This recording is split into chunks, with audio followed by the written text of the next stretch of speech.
Sure, I mean, it's a definitional thing.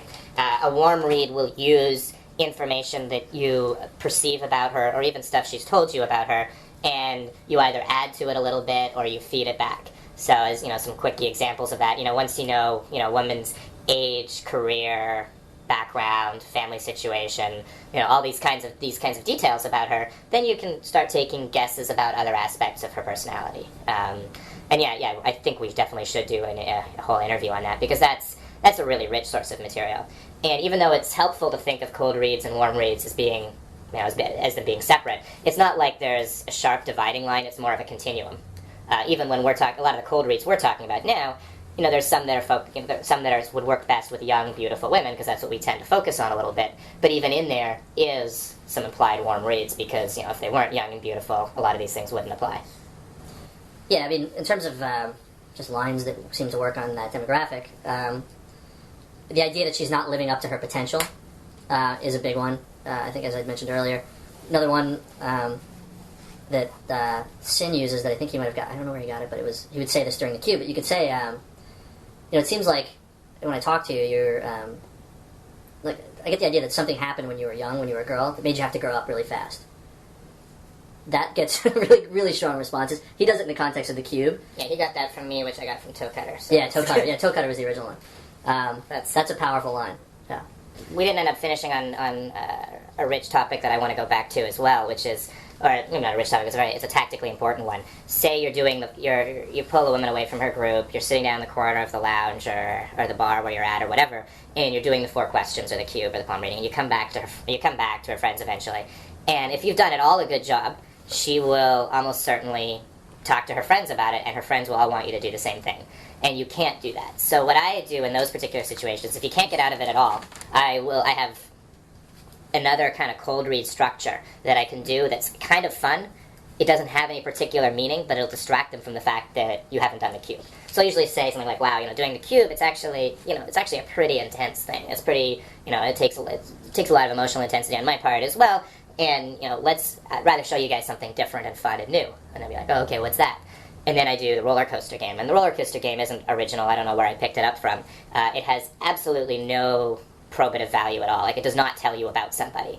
And invariably, the readings from the roller coaster game will be partly or significantly wrong. But at least they're funny, and at least it distracts them from the fact that you're not doing palm readings for 6 different people. And with the roller coaster game, I'll go through the structure really quick.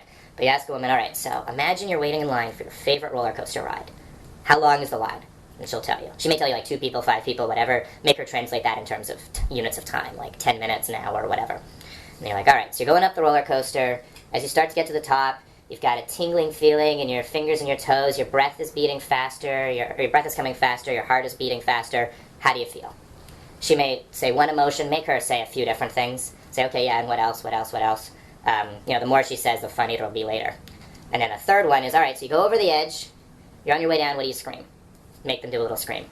And then say, okay, now last question, describe to me your ideal roller coaster ride.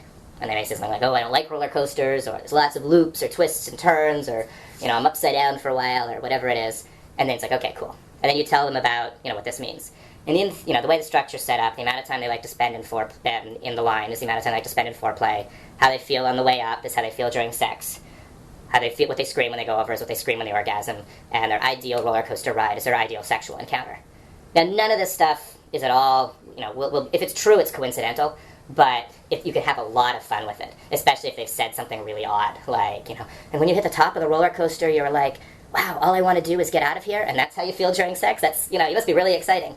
Or sometimes they'll scream odd things on the way down. You can have a lot of fun with that, and then that distracts attention from the fact that you're not doing 20-minute palm reads to everybody. That's really good. Yeah, and that's, it's just a good, fun thing. You can do that very early as well, which is cool. And then use the information you get. Like, if they give you something crazy as they go over the hill, or the top of the roller coaster, tease them for that. And then bring that back up later on. Use that as callback humor. So any information you get out of the cold read, you can use to your benefit. In terms of, structuring it beginning to end, how would you use cold reads at different times? I would say, early on, right off the opener into the transition, use it to determine relationships. You seem like the good one, you're the bad one, she's the leader, she's the minion. You guys seem kind of like badasses, or you guys seem like you just came from the prom, what's up with the dresses? Just use it to get just information, how they know each other, what they're doing there. Then you can get into personality types, which is the finger length routine.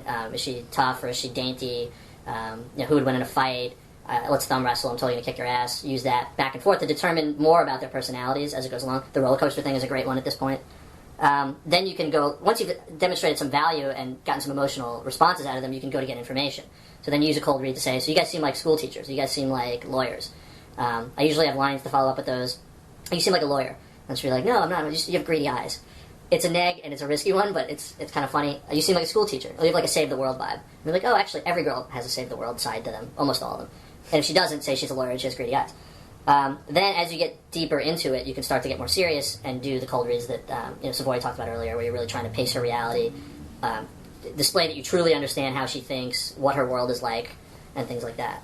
So they change. They go from fun and short to deeper and kind of more drawn out.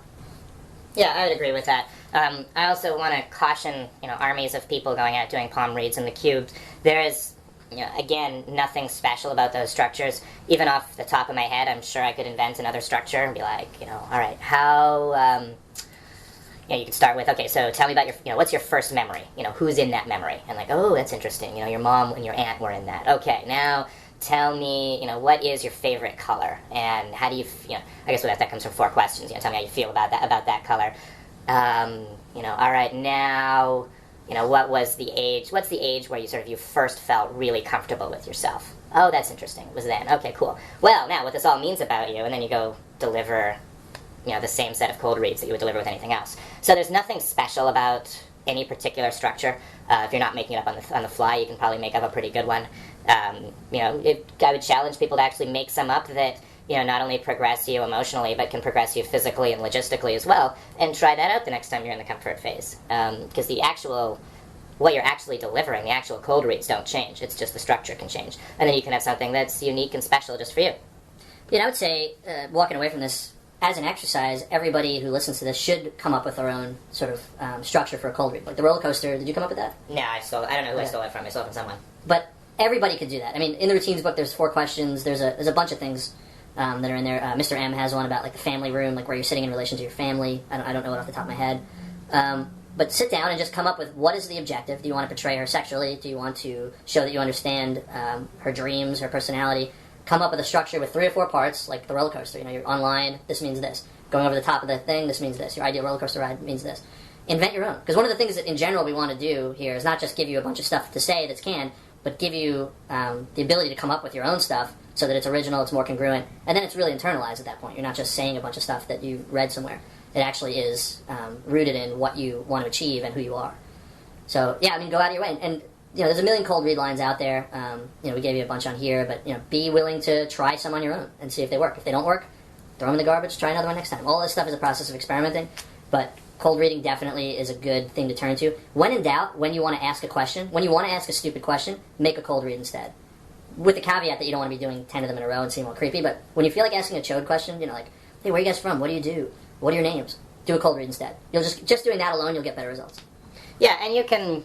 There's no penalty for guessing wrong. Like, I live in Los Angeles, California right now, and I will often say to a woman pretty early on, because I actually do want to know where they're from, for the same reason most guys want to know where a woman's from. They're looking for commonalities. Like, if a woman says that she's from a place where I've spent time, well, that helps build a comfort and connection. But I'm not going to ask where are you from. That's what every other guy does. But what I might do is like, oh, you don't look like you're from here originally.